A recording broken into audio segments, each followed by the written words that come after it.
me. So I think the area that I'm going to come in is typically when you look at how entrepreneurship is done in other clients or how it's done here, most time we start to come from the side of hustle culture. So where I would start from here for this person is to say that what problem are you looking to solve?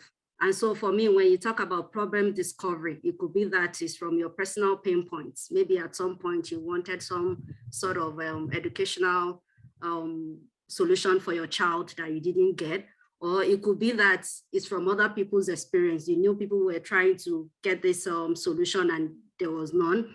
Or it could be black swan events such as COVID, or it could even be that you're going to look at the sustainable development goals and you know, there's a right to education for all, which is not what we see, and you're looking to solve that problem. So for me, the first question I'm asking this person is, what problem are you solving? So have you gone through the entire process of the problem discovery?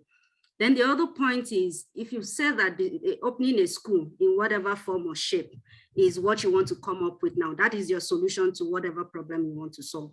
Have you done your customer validation? And what customer validation helps you to do is to adopt a lean startup, what they call a lean startup, where you don't go all out and you would have invested so much, and then it turns out that nobody wants your solution. So have you taken time to go through a customer validation to test that solution that people are actually going to buy into your solution, knowing fully well that you're solving a specific problem? So again, if you're going to start that school, what is the value proposition that you're bringing on board? Why is it that if I take 10 of your solution, why is it you that I should pick? What are you offering differently from what is currently existing in the market? And each time that I sit with founders, what I tell them is, for a lot of the time, you're not inventing. So whatever you're bringing is likely not to be new. You're only innovating. And so from that perspective, what is your unique and unfair advantage that you're coming with? So for this person, I would say research into the ed tech space. I know that there are a lot of ed tech founders that have raised funds in 2021 in Nigeria.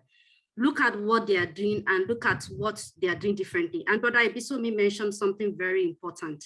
Within the supply chain of educational activities, which verticals are you going to play in?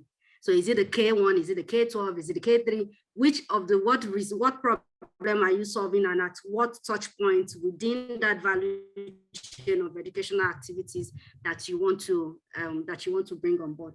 The other one for me is what will be your go-to-market strategy? Because don't forget, you are not the only person that is, for every idea or every solution that you think you have now, you'll be amazed that there are about hundreds of people who are also thinking about the same thing that you want to do. So what will be your go-to-market strategy? Who are going to be your customers? What will be your pricing strategy? So you have to take time to look at all of these things before you just, go and open a school. You must ask yourself the real question. What problem are you solving? The solution that you have to solve this problem, have you tested it? Have you done your customer validation? There are a lot of lean startup techniques that you can use so that you don't have too much of sunk cost, or you would have invested so much and then it turns out that you have no customer. So you must ensure that you do that customer validation. And the other thing is look at the competition. There are a lot of edtech that are raising funds now. What are they doing differently? Are they playing in your own verticals?